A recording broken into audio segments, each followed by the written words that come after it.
Be somebody who can love me at my worst. No, I'm not perfect, but I hope you see my worth. Yeah. 'Cause it's only you, nobody knew I put you first.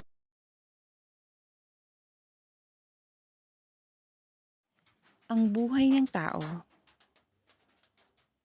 ay parang libro. May mga kabanata na malungkot, may masaya, nakakapanabik ang iba. Ang ugali ng tao ay parang libro. Marami ang nakakabasa, pero konti lang ang nakakaintindi. Huwag mong ikumpara ang sarili mo sa iba. Dahil tulad ng libro, may sarili tayong pahina. Ang buhay ay parang libro. May simula at may dulo.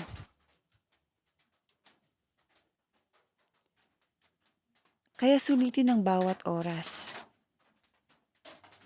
Kasama ang mga taong importante sa'yo. Bago pa maubos ang pahina ng buhay mo.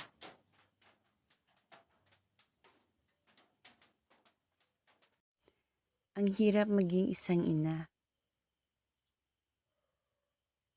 Kahit na masamang pakiramdam mo, hindi ka basta-basta pwedeng tumigil. Dahil may mga anak ka. Ang hirap maging isang ina.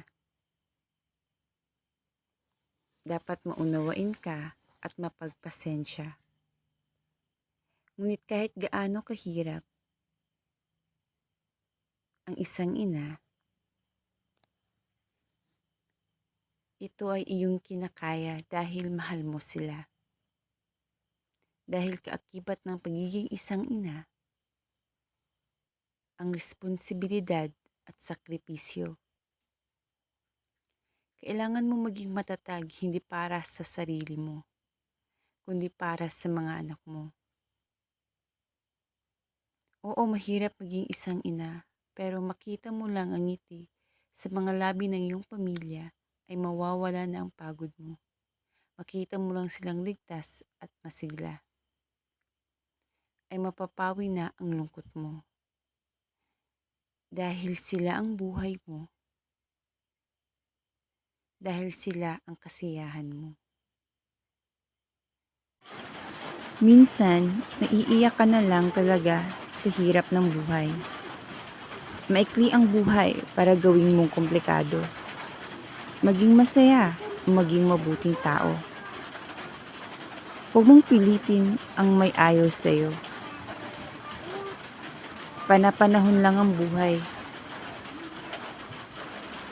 Pwedeng lubog ka ngayon, bukas angat ka na. Habang tumatanda ka, mas nare-realize mo na ayaw ko na ng stress, away o drama. Mas gusto mo na lang ng masaya at tahimik na buhay.